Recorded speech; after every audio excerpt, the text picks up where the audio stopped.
আসসালামু আলাইকুম। Michael Kugelman এই অঞ্চলের তিনি রাজনৈতিক বিশ্লেষক বা কূটনীতিক বিশ্লেষক। তিনি একটি গুরুত্বপূর্ণ কথা বলেছেন।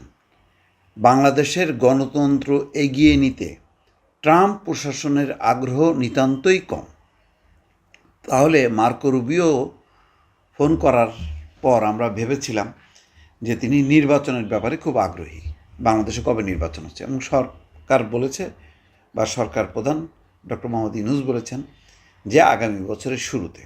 এতে অনেকে উজ্জীবিত হয়েছেন, কিন্তু এটার পাশাপাশি গুরুত্বপূর্ণ হচ্ছে যে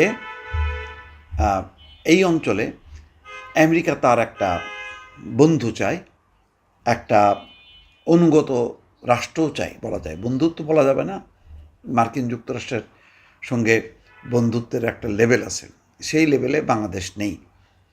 একটা সাপোর্টার চায়, অন্ধ সমর্থক চায় বা অনুগত দাস ভৃত্য চায়।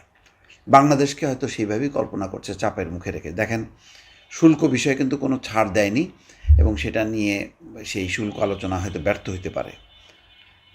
কিন্তু এখানে বিপদটা হলো এই যে বাংলাদেশ যেহেতু ভারতের থেকে বিচ্ছিন্ন হয়েছে, ভারত চীন বিরোধী সেই শক্তিটাকে কাজে লাগাতে চায় মার্কিন যুক্তরাষ্ট্র।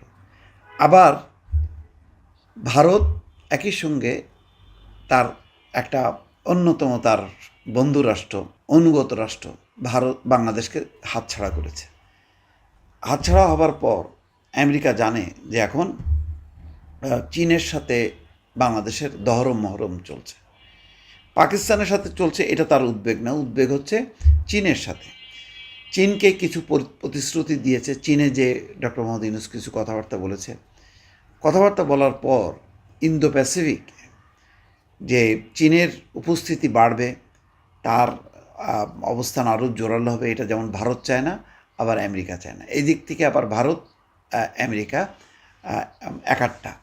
সেখানে যেহেতু ভারতের নিয়ন্ত্রণে এখন আর বাংলাদেশ নেই, সুতরাং এখন আমেরিকা সরাসরি বাংলাদেশের সঙ্গে ডিল করছে।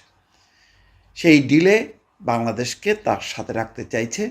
সেই কারণে বাংলাদেশে আগামীতে নির্বাচন, গণতন্ত্র এগুলি নিয়ে তাদের কোনো মাথা ব্যথা নেই। যেমন আগে বাইডেন প্রশাসন তার বারবার কথা ছিল নির্বাচন, মানবাধিকার, গণতন্ত্র, এইসব বিষয় নিয়ে। এইসব নিয়ে কিন্তু এখন আর কোনো টেনশন নেই ডোনাল্ড ট্রাম্পের। এবং ডোনাল্ড ট্রাম্প তার নিজের দেশেও যেমন গণতন্ত্র চায় না, বিশ্বে কোথাও গণতন্ত্র থাকলো কি থাকলো না এটা নিয়ে তার কোনো আগ্রহ নেই। তার মূল বিষয়টা হলো যে তুমি আমেরিকার পক্ষে আছো নাকি বিপক্ষে আছো।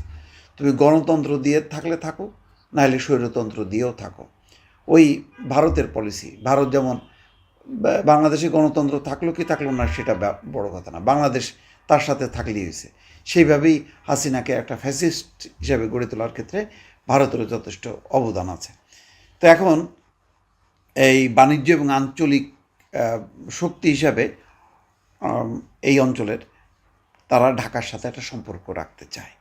সেই কথাটাই বলেছেন মাইকেল কুগেলম্যান। তিনি লিখছেন যে দুই নেতা অর্থাৎ অর্থনৈতিক সম্পর্ক জোরদার এবং প্রশান্ত মহাসাগরীয় অঞ্চলের নিরাপত্তা বৃদ্ধিতে অংশীদারির বিষয়ে আলোচনা করেন ডক্টর ইউনূস এবং মার্কো রুবিও। তাদের মধ্যে আলোচনার মূল বিষয়টা ছিল হলো ওই বিষয়টা নিয়েই যে বাংলাদেশের গণতন্ত্র এগিয়ে নেওয়া কিংবা রাষ্ট্র গঠনে অর্থ ব্যয় মার্কিন প্রেসিডেন্ট ডোনাল্ড ট্রাম্পের প্রশাসনের আগ্রহ নিতান্তই কম বলে মন্তব্য করেছেন ওয়াশিংটন ভিত্তিক নীতি গবেষণা প্রতিষ্ঠান উইলসন সেন্টারের সাউথ এশিয়া ইনস্টিটিউটের পরিচালক মাইকেল কুগেলম্যান। তিনি বলছেন যে তার মতে যুক্তরাষ্ট্রের কাছে ইন্দো প্যাসিফিক নিরাপত্তার অর্থ হলো চীনের প্রভাব মোকাবেলা করা, এটাই হলো আসল। এবং বলছেন যে যুক্তরাষ্ট্রের সঙ্গে বাণিজ্য চুক্তি না হলে বাংলাদেশকে 37% শুল্কের মুখে পড়তে হবে। পাশাপাশি বাংলাদেশ ঐতিহ্যগতভাবেই জোট নিরপেক্ষ পররাষ্ট্রনীতিতে অটুট রয়েছে। এতে কোনো বড় শক্তির পক্ষে বা বিপক্ষে অবস্থান না নেওয়ার কৌশল অনুসরণ করা হয়। বলছেন 30শে জুন ডক্টর মোহাম্মদ ইউনূস এবং মার্কো রুবিও মার্কিন পররাষ্ট্রমন্ত্রীর সঙ্গে দুই দেশের অর্থনৈতিক সম্পর্ক জোরদার এবং ইন্দো প্যাসিফিক অঞ্চলের নিরাপত্তা সহযোগিতা নিয়ে আলোচনা হয়। এটি ট্রাম্পের দ্বিতীয় মেয়াদের ক্ষমতা নেওয়ার পর বাংলাদেশ এবং যুক্তরাষ্ট্রের সর্বোচ্চ পর্যায়ের আলোচনাগুলোর একটি। কুগেলম্যান বলছেন, ট্রাম্প দ্বিতীয় মেয়াদে ক্ষমতায় ফেরার পর যুক্তরাষ্ট্রের বাংলাদেশ নীতিতে উল্লেখযোগ্য পরিবর্তন এসেছে। বাইডেন প্রশাসনের শেষ দিকে যুক্তরাষ্ট্র শেখ হাসিনার দেশ থেকে পলায়নের পর গণতন্ত্র পুনর্গঠনের লক্ষ্যে বাংলাদেশের অন্তর্বর্তী সরকারকে উন্নয়ন সহায়তা এবং কারিগরি সহযোগিতার প্রতিশ্রুতি দিয়েছিল। ফোনালাপের পর মার্কিন পররাষ্ট্র দপ্তরের মুখপাত্র টমি ব্রুস বলেন, পররাষ্ট্রমন্ত্রী এবং প্রধান উপদেষ্টা উভয়ই বাংলাদেশ যুক্তরাষ্ট্র অর্থনৈতিক সম্পর্ক আরও গভীর করার অঙ্গীকার ব্যক্ত করেছেন এবং ইন্দো প্যাসিফিক অঞ্চলের নিরাপত্তা এবং স্থিতিশীলতা বাড়ানোর বিষয়ে একমত হয়েছেন। ট্রাম্প প্রশাসনের ঘোষিত শুল্ক নীতির আওতায় যুক্তরাষ্ট্র বাংলাদেশি পণ্যের ওপর 37% শুল্ক আরোপ করে। এই সংকট মোকাবেলায় গত এপ্রিলে জরুরি বৈঠক করেন ডক্টর মোহাম্মদ ইউনূস। এর অংশ হিসেবে নতুন শুল্ক এবং সম্পূরক শুল্ক কাঠামোর ঘোষণা করেছেন অর্থ উপদেষ্টা, যার মাধ্যমে যুক্তরাষ্ট্রের সঙ্গে কাঙ্ক্ষিত বাণিজ্য চুক্তি সহজ করার চেষ্টা চলছে। চলমান আলোচনা থেকে শুল্ক সংকটের সমাধান আসবে বলে আশাবাদী বাংলাদেশ সরকার। কিন্তু ওই যে বাণিজ্যে যুক্তরাষ্ট্র তার সুবিধাটা নেবে এবং ইন্দো প্যাসিফিকে চীনের উপস্থিতি বা প্রভাব কোনোভাবে বাড়ানো যাবে না, এই বিষয়ে ডক্টর মোহাম্মদ ইউনূসকে অঙ্গীকার করতে হবে, চুক্তি করতে হবে। তার পক্ষ থেকে এই অঞ্চলে মানে গণতন্ত্র নির্বাচনে এই নিয়ে কোনো গুরুত্ব নেই।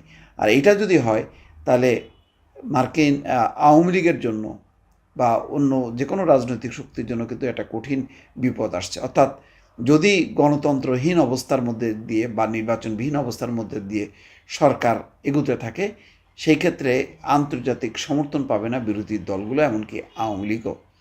তো এটা একটা হয়তো নতুন একটি মেরুকরণ ঘটতে পারে আগামীতে। দর্শক ভালো থাকবেন, আল্লাহ হাফেজ।